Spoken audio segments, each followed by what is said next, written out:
And I'm going to welcome everyone to the first great debate. Today, we're going to be looking at the question that's reverberating around the Australian higher education sector. Should face-to-face lectures be replaced with online alternatives? Introducing our 4 team, Emad Gad, Jesse Lee, and Matt Eberson. They are here to convince you that it's time to unshackle yourself from the lectern. Introducing our against team, Geoff Brooks, Yvonne Durant, and Justin Liatini. They are here to convince you that a millennium of best practice is still best practice for a millennial. Each speaker will get 5 minutes with a warning bell at the 4-minute mark. At 5 minutes, the microphone will be muted. A 1-minute summary will be provided by the team captains prior to audience voting.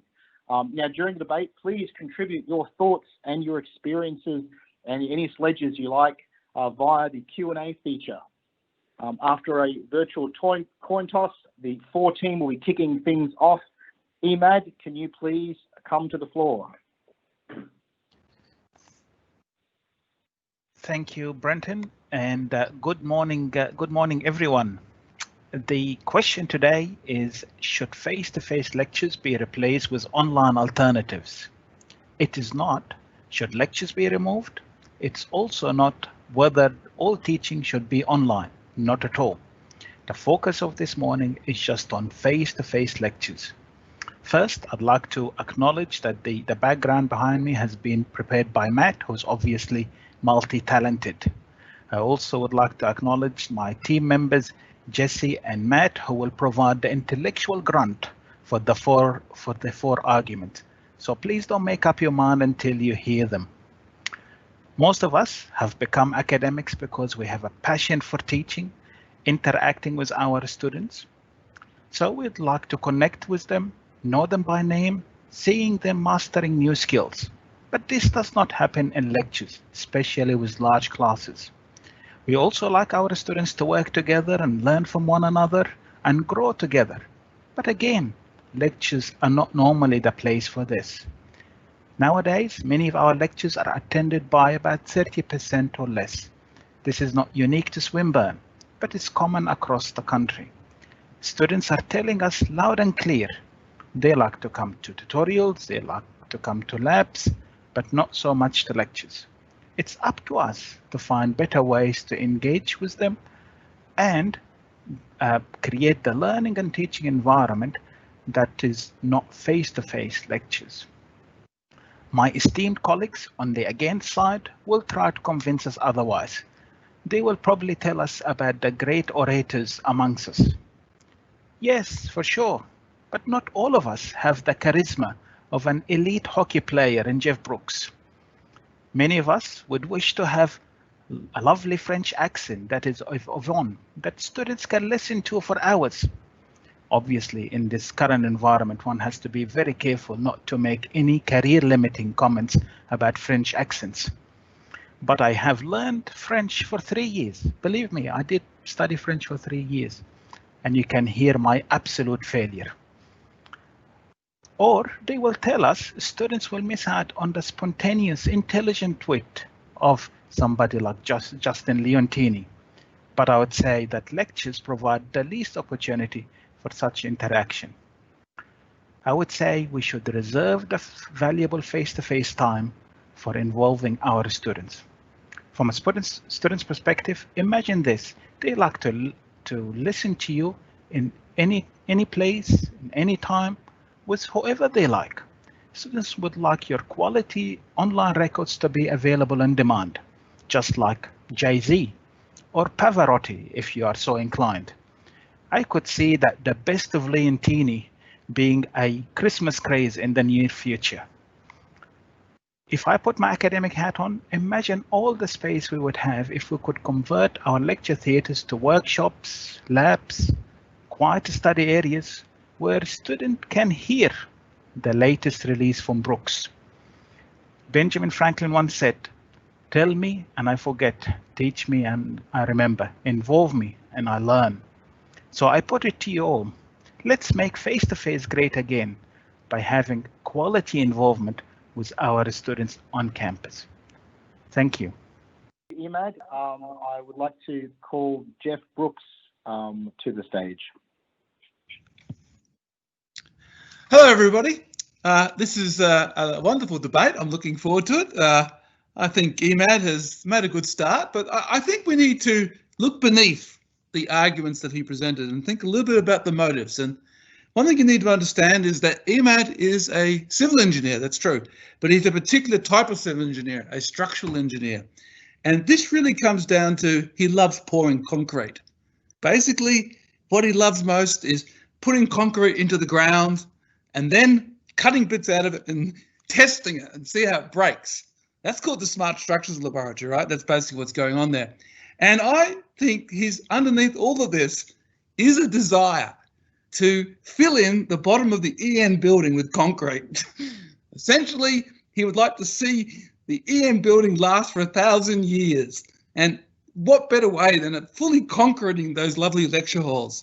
I think he's also been measuring up the ATC building as well. So this, yeah, I feel sorry for Jesse and Matt being dragged into this concrete fetish, but this is what's underneath all of this talk about getting rid of lecture rooms. Actually, it's not well known, but Emad has an Egyptian background, and it's apparently one of his ancestors was a direct advisor to the pharaohs, and they asked for a modest burial location, and what resulted was the pyramids, the Great Pyramids. And this is where Emad is heading. He wants the EN building to last for 1,000 years with this enormous foundation of concrete. Now, let's actually think about what would happen if we had this fantasy of no lectures. Well, obviously, lectures are fantastic for personal contact. You get to know people. You get to speak to the person next to you. You get to see who's bored. You get to see who's funny. You get to laugh at the lame jokes of the lecturer. You get to read the body language of all the people around you. And that personal contact between people is something that human beings crave, and it helps the whole process of learning. It's so much easier for a lecturer to see who's bored, who's interested, who's engaged, who's sitting there looking at their mobile phone, whatever, by just looking at the people. And this loss of personal contact, not only is it bad for learning, but it's also basically a tragedy for human life. Well, we want to see other people, we want to meet people, we want to be involved with people. We just don't want to watch a series of YouTube clips all the time. So I think that's one of the most major problems with the whole concept of moving away from face-to-face lectures. I think closely related to that is the loss of community, because going to a lecture is a ritual. It's a ritual. You arrive there, you spend a few minutes bitching about the course, you have a chat about the cricket next to the guy or lady behind you, you moan a bit when the lecturer starts off with some lame joke. The whole ritual of lecturing is what makes us part of a community.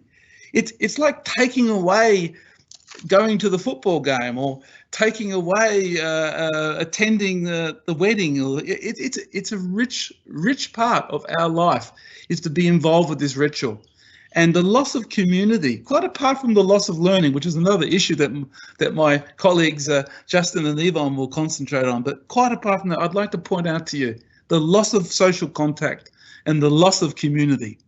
And all I would like to say is, please don't let Emad concrete in the bottom of the EN building. Maybe the building would last for 1,000 years, but it's not what we want. We want that great face-to-face interaction that lecturing provides you. So I look forward to the arguments of my other colleagues. Thank you, Geoff. I'd now like to call upon Jessie to take the floor. Thanks. That's very interesting points that you have made, Geoff. But I think many of us would have experienced being in a lecture where some students are also busy conversing in their own conversation, completely oblivious to their environment, to their surroundings, and a few may possibly be in dreamland.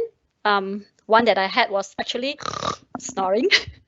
Well, again, is confining large number of students in a lecture theatre for 2 or more hours the best way to engage our students? Like Emad said, let's make face-to-face great again by reserving it for meaningful interaction during tutorials or hands-on lab. Now, my experience teaching online to over 200 students this semester has been amazingly positive. I used a combination of pre-recorded lectures on Monday morning, followed by a recap live lecture on Friday, and this has worked well. Initially, like many colleagues, I was a bit unsure about lecturing online as this was a whole new realm. However, I soon noticed that my students felt safer in the online environment where everyone has an equal voice. This is evident in the increased amount of interactions that I'm getting from many different students during the online delivery. Now, before the live recap lecture kicks off, my students and I would have a bit of a chat about how the week is going, and they would share their thoughts about the online content. This sort of casual conversation, I didn't have much of them when we were on campus. As you know, lectures are normally scheduled one after the other, and ATC 101 is a very busy lecture hall. And typically, our students would be rushing in between classes. And also during the Collaborate Ultra session now, my students are actively interacting through live polls, the chat function, and use of microphone. I noticed this is quite different compared to, again, on-campus large lectures where some students may feel it a bit daunting to ask questions in front of a large audience. Also, previously, when we were on campus, normally after a lecture, students would come and ask questions, but they would try to stay, some distance away from each other so as to not appear to be rude or eavesdropping. But in the online environment, I find that things are less formal. It's more collegial and friendlier, where students are happy to share their questions and sometimes other students answer the questions too. So on my last note, I would say that I've thoroughly enjoyed the experience to teach online. Initially, the sudden changes in March appeared to be negative on the surface, but soon I realized the change was to make space for new opportunities to emerge. Yes, initially having to develop online content isn't the easiest, but hey, even a face-to-face lecture takes years to make it perfect. And above all, the online content is very versatile and can be used in many different forms, which is again not the same as face-to-face lecture. I'll end it here and pass it on to Yvonne. Thank you. Thank you, Jessie. Yes, please, Yvonne, take the floor. Thank you, Brenton. Interesting views there, and some of our previous speakers and Emad and Jessie, very interesting points. Unfortunately, you have already used all your trump cards, which was actually forbidden practice. But anyway, never mind. Should F2F lectures be replaced with online alternatives? This is an existential question, and the answer is no.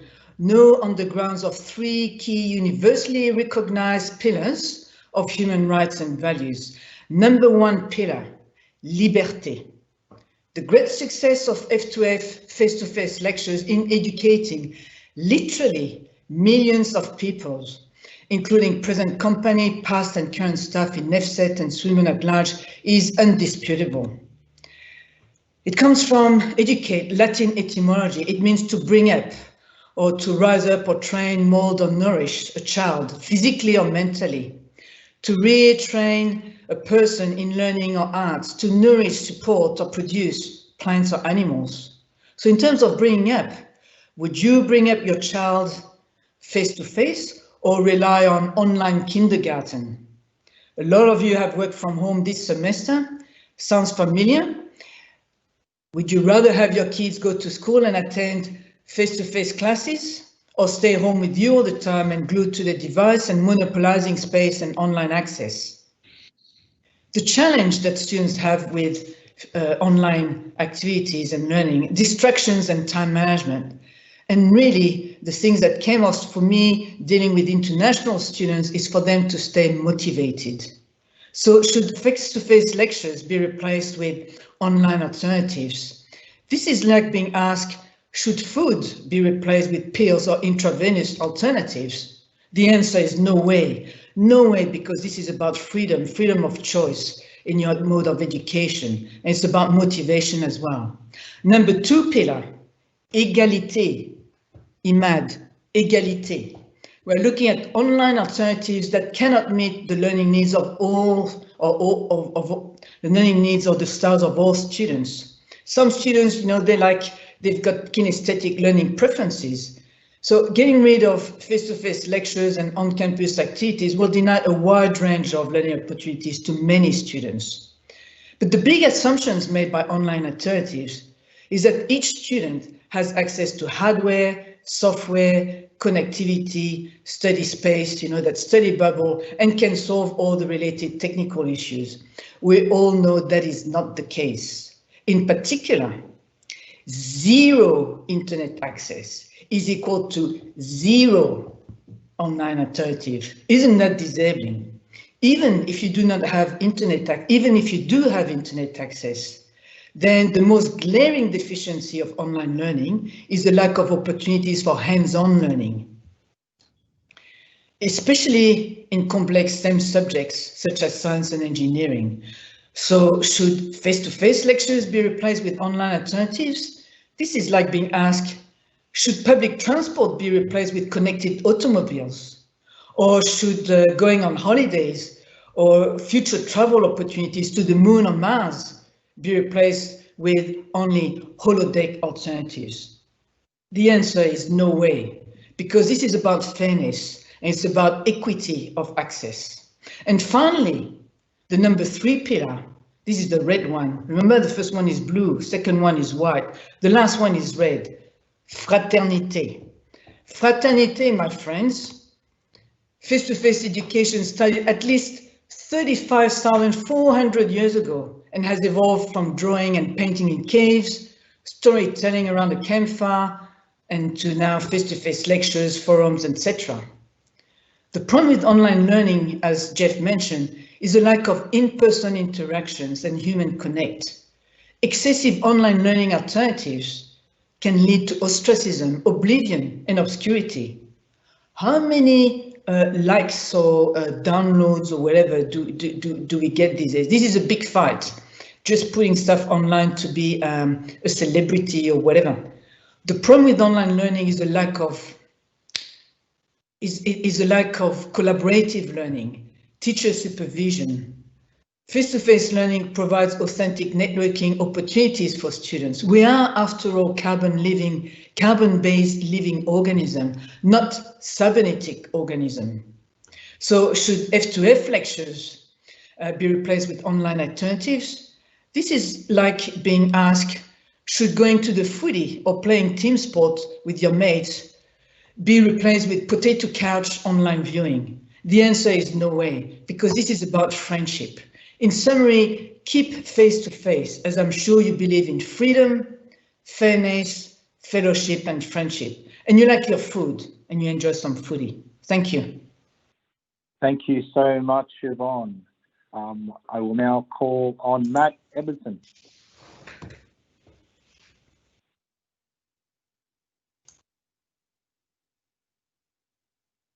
You're on mute, Matt. Oh, the irony. Good morning, fellow Swinburnians. Thank you, Brenton. The arguments you have just heard, very eloquently put from the opposition, are based in nothing more than fear, the fear of change. We've heard a lot of arguments there about how the technology cannot support things like socialization, community, egalitarian access to education. I'll argue that the opposite is true. Just because we do not understand, our generation that were educated in face-to-face contact, because we do not understand how the online environment works, doesn't mean that it can't. And just because the technology at the moment might not be in its ideal state, doesn't mean that it can't progress. Look how far we've come in the last 8 months alone in terms of transforming our learning experiences and using the online environment for what it can do. Does online really mean that we lose the ability to reach out to our students and see them face to face? No, of course it doesn't. Look at our teenagers around the world using Discord to chat with each other and play games together and socialize. That's a nonsense argument. We can't pretend anymore that mass synchronous face-to-face lectures are the best form of learning for our students. This argument that they are somehow the epitome of the educational experience is false. They've traditionally been efficient ways of delivering knowledge, of taking one person and delivering that knowledge to a lot of people in one particular time and place.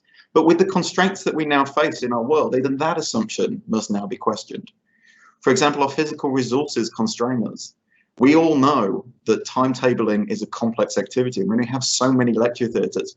So any lecturer or student who has attended an 8:30 a.m. lecture or a 7 p.m. lecture, because that is all we can facilitate through the resources that we have available, and that is all that can be timetabled, they know that that is not an optimal learning experience. For some maybe, for many not. We shouldn't be pinned down by these constraints. But on top of all this, I want to argue against of one's point of equity, effectively, and egalitarianism. Blech.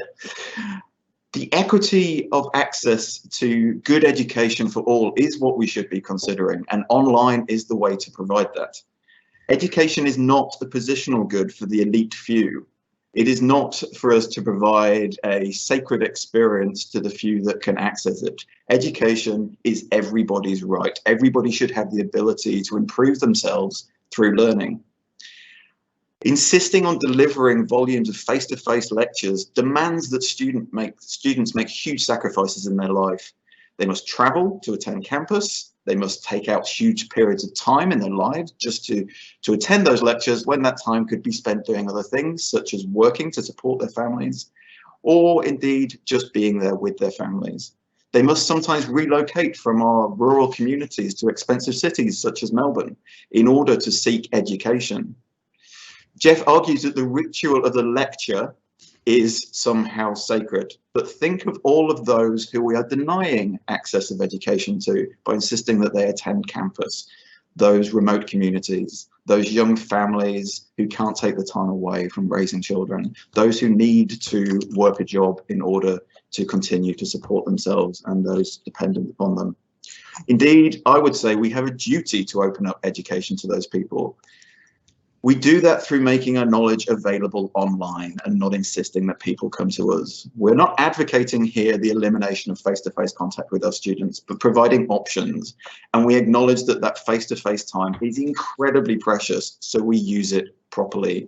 What we are advocating is we make that face-to-face time great again. And that is through pushing needless face-to-face time onto online lectures. Think of the tangential benefits here too. If we stop people having to travel around so much, we have huge gains from inefficiencies of people's time, but also reducing our impact on the environment. We reduce the grind on our campus. We can use the campus for better purposes. We get to spend more time with our pets, as we've seen with the pictures. And being with your pets improves your mental health and improves your ability to learn. It's a known fact. Lastly, we no longer need to spend money on expensive clothing below the waist. As you can see here, I haven't worn trousers since February, and that's a 50% saving in professional outfitting for all of us. I've got some very good people working on the figures, and I am reliably informed that that equates to a $40 million saving in clothing per person per semester. So I implore you all, please, in 2020, vote GAD. Let's move to the online environment.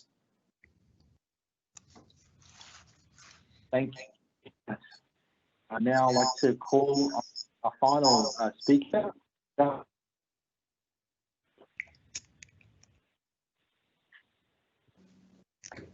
Great. Thanks, Facilitator. Thanks, Brenton. Thanks, Matt, for stealing my joke, which was I was going to start with 10 seconds of silence and everyone screaming at me, "You're on mute." When was the last time that happened in a real lecture? Never. Also, this is as traditional, since we're arguing for traditional education, I've dressed for 8 months. I've also made some elbow pads to go on my jacket to fit the theme. But look, I think that with all, due respect to our esteemed colleagues on the opposite side and these arguments about the replacement and that we can replace everything with online alternatives for our lectures, I think it's clear that they are very much mistaken. This technology that we have access to is an augmentation, if anything. It is not a primary channel of communication and should not be treated as a primary channel of our communication. The thing that we all seem to absolutely agree on is that we should be providing as much access to education as possible, that it is a way for people to better themselves, as a way for people to make the most of their lives. And that was, if we think back, the original purpose and mission of Swinburne, especially of George Swinburne, which was to provide access to education to people that couldn't get it. What I would argue is that eliminating face-to-face lectures eliminates one of the ways that we can educate people. This is an equity issue, as was mentioned by my colleague Yvonne. Technology is great when it can provide opportunity, when it can educate people at a distance, when it can provide equitable access. It's not great when it restricts those opportunities And that comes because of people's access to the technology and access to the infrastructure. Things like just the fact that they have access to reasonable network. Do they have access to the finances to be able to afford decent internet access? And Geoff has already mentioned about the lack of personal interaction that comes. I would argue we cannot replace that with what comes online. One of the other themes that seems to be running through the argument of our opposition is that lectures seem to be outdated, antiquated and boring. I would argue that lectures, especially when we're teaching STEM and the topics that we need to teach, are not boring. The topics are hard. The topics are complex. We all teach things that are complex. It takes a while to explain those concepts. And sometimes having somebody sitting in one place for an hour will feel boring, but it is necessary to learn those concepts. We need to take longer than 10 minutes to explain things to people. We should not be modeling what we do and the way that we communicate the ideas that we need to communicate on sound grabs and YouTube. Do we really want to take our communication lead from people who call themselves things like PewDiePie? I would argue not. Related to this, there's lots of content, lots of free content related to STEM on YouTube. Do we really want to take away the extra information and the extra communication that we can offer students by removing their access to face-to-face content and face-to-face lectures? It cheapens our offering and it takes away the opportunity for our academics to communicate everything that they know. And really, that's the whole point of us being here. So I would also counter that the online alternatives are boring. Watching the tedium of sitting and watching a 2D screen over and over is I think far worse than having to sit in a lecture theatre. I would also argue that the 2D version of me that you can see right now cannot compete with the 3D version of me. The fact that I can walk around the lecture theatre, I can point to things, I can wave my hands and gesticulate and highlight particular points that I want somebody to listen to, I think are all fantastic communication opportunities. Also removing our face-to-face lectures, and Matt has touched on this, that of course it takes time, students have to give up time. That's a good thing. Our face-to-face lectures provide structure. Removing them removes structure. Concentrating and learning is hard. And that's why people come to us in the first place, to help them through that. A face-to-face lecture in a set place, in a set time, and provides a structure and a framework for students to develop some intellectual capacity.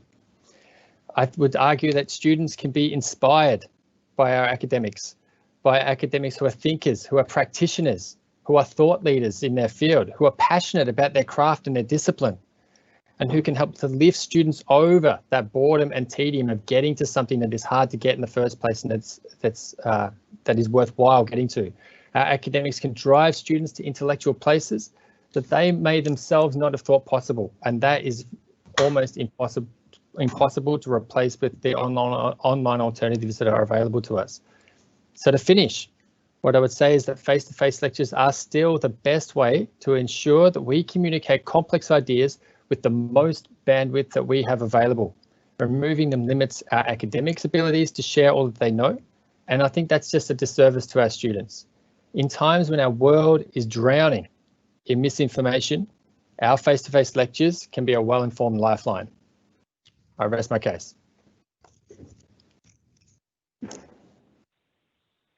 Thank you very much, Justin. We now call on the team captain, Emad. You have 1 minute to summarise. Thank you, Brenton, and I thank our learned colleagues on the Again side for their for trying very hard to win an argument, despite all the facts that point otherwise. Let me start by saying that it takes 1.5 hours for our students to travel from Epping or from Berwick to Hawthorne. How much more effort do we expect of our students to come to a lecture for 1 hour to hear somebody like me who would be sneezing and splattering during this time of year, thanks to not the corona, but to the annual hay fever season? Oh, that's very unsightly, very unsightly. My friends, fear not.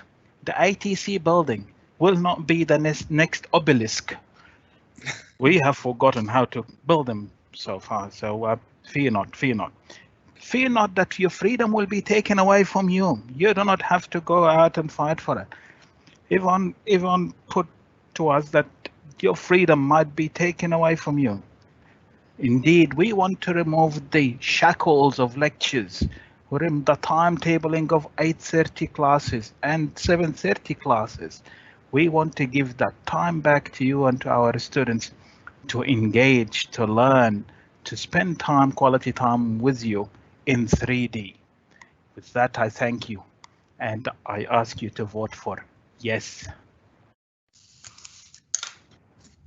Hello everyone. Well, we've had a very interesting time listening to some very interesting points. I think Jesse and Matt did a good job of propping up this intense desire to put more concrete into the ground that the captain has. But let's have a look at some of the arguments. Now, Matt, I'm a bit concerned, mate. You think that turning up on time and being at a location is not so important. Gee, and you lecture on aviation. That is deeply, deeply concerning. Let me tell you, it's incredibly important in everything that matters in life to actually turn up and be there, including flying an aeroplane. All right. So something I wanted to bring to your attention. Jesse, you say that some students are a little bit nervous in lectures, etc. That's true. And that is a great experience in life. Learning to stand up on your own 2 feet and have an argument and disagree with somebody. And a skillful lecturer, of course, will do their best to encourage you to do that. So I think it's the opposite of what you're saying. Bring them in, let them experience that, let them get used to that environment. That'd be a fantastic thing. And Emad, I think that you've done an attempt to make it sound like traveling around Melbourne is some sort of nightmare. I don't know how you drive or what strange way you get to work, but most of us find it a relatively pleasant exercise. I myself enjoy reading and sitting there and talking to people. But yes, I don't think that's such a strong argument either. What I'd like to say is that we're not trying to get rid of online materials. It's great. It's great to go and look at a YouTube clip about how to strum a guitar, and it's fantastic to have a look at a nice clip about how to do certain things. But we all know what really matters in life is human interaction. And why would we want to lessen human interaction? Why would we want to move away from it? Human interaction is not old-fashioned. Human interaction is the actual meaning of life, and it's what universities are really about ultimately in the end. Thank you for listening to my arguments, and thank you to my team for supporting us. Thanks, Geoff, and thanks Emad and the Emad's team on the for side, and thanks Geoff putting together arguments on the against side. Unfortunately, Brenton, our facilitator, has dropped out, so that's why I've stepped in. And that might, hopefully, that doesn't colour people's opinion which side to vote on. So, Kate, could I get you, because what we're going to do now is we're going to get the voters to vote. So those of you that are connected and are watching, have watched this debate, I'd like you to bring up your web browser and type in the URL slido.com, and then you'll be asked for a code, and the code you'll need to type in is 18740, and then you'll need to make a vote. So I'll give you a minute to do that. So while you're doing that, and I'll just put my timer on, and while you're doing that, hopefully Brenton is reconnecting, because Brenton is the only one that actually can see the results at this stage. I don't think he's shared all the results. So I'll give you 1 minute to do that. I'll just put the timer on. Okay, 1 minute is on.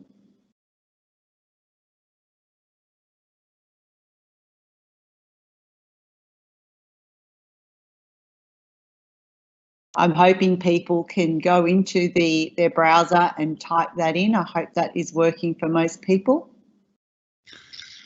Well, the two teams are anxiously waiting for their results.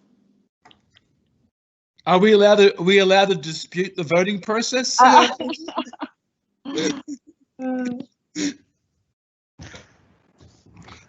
we will be demanding a recount there, Geoff. Certainly if I don't win. Yeah, absolutely. But where do you enter that number? It doesn't ask me to enter this number, Angela. 18746. You don't need to be voting, Yvonne. You don't Why need not? This is not democratic. What sort of university is this? All right, time is up. That is it. And I actually can see the results. All right, so time is up. All right, time to announce the winning team. So for the 2020 showcase, the Learning and Teaching Showcase, in answer to the question, should face-to-face lectures be replaced with online alternatives, the winning team with a score of 58% is Geoff Brooks, Yvonne Monte and Justin Leontini, the against team. Well done, congratulations. And commiserations to the 14. They had put up some excellent arguments. Unfortunately, it just wasn't your time this year. But well done, both teams. Great arguments on both sides. Okay, now, because Brenton is still not on live, I am just like to thank the captains for both teams, all the team members for putting in their time and constructing their arguments and their rebuttals. You will notice that what we have next is a breakout session. So we have 3 parallel sessions. These sessions are, what are we assessing? Let's do labs virtually, simulated and remotely, and don't make me yawn lectures. Now you'll need to go into the Canvas site, click on the button, view the program and join the session button. So click on that button and then you can enter Collaborate Ultra and choose the session that you'd like to go to. So you've got a couple of minutes now to get into your breakout session. They are actually starting at, and I'll just check my program. The breakout sessions are starting at 12:05. So we've got 10 minutes to get into those sessions. So we'll see you over in the breakout sessions. Well done, both debating teams. Excellent. Thank you. Thanks. Well done.